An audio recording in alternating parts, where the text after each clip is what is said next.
Bonjour à vous et bienvenue sur cette 7e vidéo. Aujourd'hui, je vais continuer à répondre à vos questions sur les auras. Je remercie tous ceux qui ont regardé les vidéos précédentes, qui m'ont fait des commentaires, ceux d'entre vous qui m'ont laissé des informations sur ce que ça vous fait, sur ce que vous vivez par rapport à ça. Et puis bien sûr, tous ceux qui ont posé des questions qui vont me permettre que j'utilise aujourd'hui pour vous répondre. Donc aujourd'hui, je vais répondre à une question qui m'a été posée dans les commentaires sous les vidéos. Et la question c'est, mais quand j'ai une perception, quand je perçois, comment est-ce que je sais que je ne suis pas en train d'imaginer? Si les perceptions vous intéressent, la perception de l'énergie, des différents corps et de l'aura, alors vous pouvez aller voir la vidéo numéro 6 qui parle de perception, de comment la développer, de comment l'amplifier avec des exercices. Dans cette vidéo, donc, on va se poser la question, mais alors quand j'ai une perception, quand je perçois quelque chose, j'imagine que la question, elle s'étend aussi à l'aspect de l'intuition. Quand j'ai une perception, comment je sais que je ne suis pas en train d'imaginer? Comment je sais que cette perception, elle est réelle? Je pense qu'il y a plusieurs choses à dire par rapport à ce thème-là. Une des choses, c'est qu'il faut différencier les perceptions qui ont lieu dans un endroit qui est émotionnel pour nous. Ça peut être avec nos proches, très proches, ou ça peut être quand il y a un enjeu émotionnel, des perceptions qui sont plus thérapeutiques dans un cadre dans lequel la personne dont je perçois l'énergie, je n'ai pas d'implication émotionnelle avec elle, où j'ai assez de recul pour avoir plus de neutralité.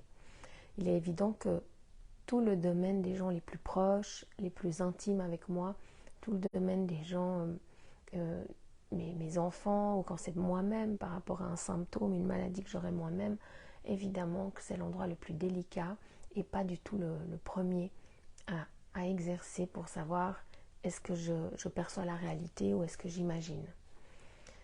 Donc on va plutôt s'exercer à l'extérieur, sur les personnes qu'on connaît moins bien. Ça peut être dans le cabinet pour ceux qui en ont un, ou ça peut être sur des personnes avec qui on fait un échange de traitement par exemple. Et dans ce cadre-là, il y a plusieurs choses qui vont être importantes, ou il y a plusieurs choses à laquelle on va devoir être attentif. Une des choses, c'est que quand on veut absolument imposer quelque chose à un patient, lui proposer quelque chose, insister, continuer quand il dit que ça ne lui parle pas, le moment où on met plus d'énergie à dire quelque chose qu'à ce que ce soit entendu, alors on doit se poser la question par rapport à l'implication émotionnelle dans laquelle on est. La deuxième chose, c'est que plus on va se nettoyer, entre guillemets, plus on va s'équilibrer, plus nos perceptions vont être pures, si on peut dire. Donc plus je suis réactif, plus mon émotionnel est peu fluide, peu nettoyé, ouais, je cherche un autre mot, mais et moins... plus je suis à vif, plus je suis réactive, plus je prends mal les choses, plus je suis pris émotionnellement, ce qui peut arriver dans certaines périodes de notre vie. Parfois on n'est pas comme ça tout le temps, mais à un moment on est plus délicat, plus à vif, plus mes perceptions vont être entremêlées avec mon émotionnel. Donc une des choses, surtout si les perceptions font partie de mon travail quotidien, une des choses qui est importante, c'est de pouvoir avoir des trucs ou des voies de nettoyage émotionnel, de purification émotionnelle qui vont me permettre de ventiler chaque jour mes frustrations de la journée, de conscientiser aussi ce que je ressens en me posant la question, qu'est-ce qui se passe pour moi, comment c'est pour moi, et de pouvoir comme ça, en restant avec moi-même quand je suis émotionnée, pouvoir peu à peu prendre un recul sur mes émotions, une conscientisation de mes émotions. Ce nettoyage émotionnel va m'amener une fluidité plus grande. Et plus je suis fluide émotionnellement, donc plus j'ai une capacité d'adaptation et plus j'ai une capacité d'absorber les émotions qui m'arrivent, plus je vais être décollée de ma perception. Et plus je suis décollée de ma perception, plus mes perceptions vont être pures, ou plus réelles, ou plus brutes, et pas réinvesties ou redigérées par mon émotionnel. Mais il est clair que toute perception que je vais avoir, je vais devoir l'interpréter, je vais devoir la retraduire d'une certaine manière pour la donner à l'autre. Par exemple, j'ai déjà donné cet exemple dans ces vidéos, mais si je vois du rouge autour de quelqu'un, peut-être pour moi ça veut dire qu'il a de la colère, ou peut-être pour moi ça veut dire qu'il a beaucoup de vitalité. je vais devoir, à travers la grille de lecture que je construis, le plus souvent, et ce que je conseille, c'est de la construire par nous-mêmes et pas de prendre une grille de lecture toute faite de quelqu'un d'autre. Mais cette grille de lecture que je vais construire avec le temps, chaque fois que j'ai des perceptions, de voir par exemple chaque fois que je perçois du rouge, ou chaque fois que j'ai une tension dans le ventre, ou chaque fois que je sens telle odeur, ou chaque fois que j'ai telle sorte de son dans les oreilles, ça me dit que la personne est en colère. Je vois que c'est arrivé plusieurs fois avec des gens que je ne connaissais pas, ou quand je leur ai donné le feedback, ça leur a parlé, et je vais construire comme ça ma carte mentale qui m'est propre. Je déconseille vraiment de prendre des cartes mentales ou des cartes d'interprétation toutes faites dans les livres. Et quand je vais passer ces choses à travers mon interprétation, l'endroit le plus délicat, ça va être de le transmettre à l'autre. En effet, moi je crois que percevoir les auras, c'est vraiment pas difficile.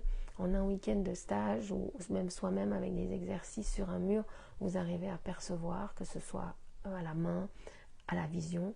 Mais la difficulté, c'est de pouvoir prendre cette perception à l'intérieur de soi et la décoder pour la retraduire. C'est vraiment un processus d'interprétation, c'est-à-dire je reçois des images brutes et puis je les redonne. Si l'image brute que je perçois, c'est une grenouille qui sort d'un bocal et que je dis à la personne, voilà, sur toi j'ai vraiment perçu une grenouille qui sort d'un bocal, la personne elle va rien pouvoir faire de ça. Par contre, si moi je me dis, ok, qu'est-ce que ça me dit à moi une grenouille? Qu'est-ce que ça m'évoque? Est-ce que ça m'évoque du positif ou du négatif qu'elle sorte du bocal? Est-ce que pour moi ça représente la pluie parce que j'ai appris ça, mais que c'est quand même ma grille mentale, donc ça veut dire quelque chose pour moi? Ou est-ce que pour moi ça représente la liberté, elle peut sortir, il y a une expansion? Est-ce que je trouve que c'est quelque chose qui est restreint ou large? Et quand je vais interpréter en moi cette image, cette grenouille ou cette couleur rouge, et que je vais ressentir pour moi, la personne qui a perçu, qu'est-ce que ça représente, qu'est-ce que ça va chercher en moi, alors je vais pouvoir redonner un feedback qui est plus complet. Et je vais rester mon propre point de référence. En fait, le monde est un monde qui est toujours en train de donner, c'est toujours un monde d'échange d'informations qui donne de l'information. On est tous émetteurs et récepteurs d'informations. Et la manière dont je vais recevoir l'information, c'est un peu comme si l'information était brute, une grenouille, enfin ça c'est pas brut. Le brut c'est comme une vibration et puis quand ça va rentrer en moi, ça va me donner un message au niveau où moi je peux le lire, comme la grenouille, comme la couleur rouge. Et pour certains, la couleur rouge va être colère, pour certains elle va être positive, elle va être énergie. Et la lecture que j'ai de cette information brute, le passage là va se faire à travers mon éducation, ma culture, ma vision du monde, les livres que j'ai lus, ce que j'ai construit comme image mentale à travers les années.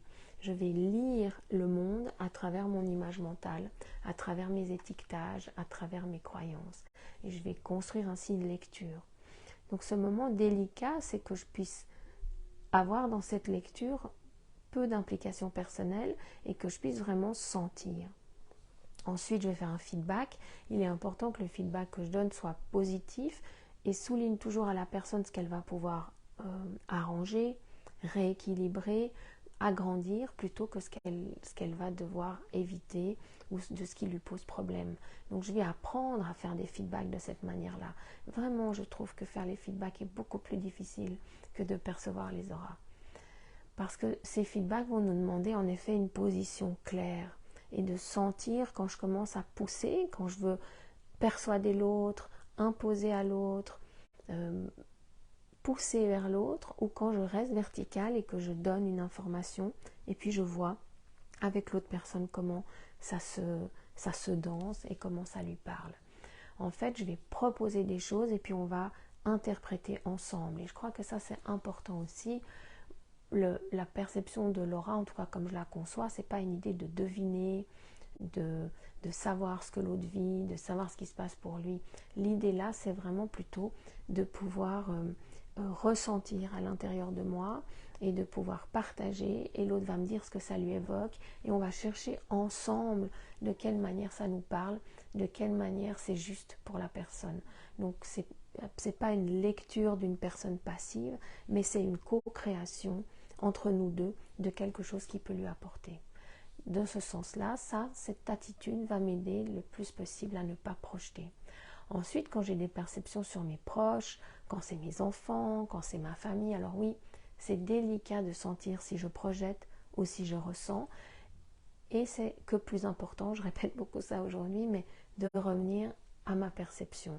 Si j'ai une perception sur un enfant, si j'ai une perception sur un proche ou sur mon mari ou ma femme, et que je suis prise émotionnellement, qu'en fait il y a quelque chose de pas réglé avec cette personne, qu'il y a une frustration ou que j'ai une peur ou que j'ai l'angoisse que l'autre aille mal, alors forcément la perception va être brouillée, elle va être délicate et c'est important que je puisse m'asseoir, me détendre, me calmer, me centrer et ensuite sentir si la perception est encore présente. Mais dans tous les cas, même quand c'est des proches, si je mets plus d'énergie à leur donner cette perception ou cette interprétation que eux à la recevoir, peut-être je ne suis pas au bon endroit. Alors voilà, je vous laisse me dire sous la vidéo ce que ça vous a apporté. À la personne qui a posé la question, peut-être de dire aussi si ça lui a répondu. Et puis n'hésitez pas à me poser d'autres questions. On va encore vivre 3 lives ensemble, donc il y a l'espace pour ça. S'il n'y a pas de questions spéciales, je vous parlerai des différents corps, des différentes couches et de ce que chacun de ces corps a comme lien avec notre vie quotidienne. Je me réjouis de vous retrouver demain et je vous invite à partager cette vidéo, à mettre des likes dessus et puis à la rendre vivante. À bientôt pour notre prochaine vidéo.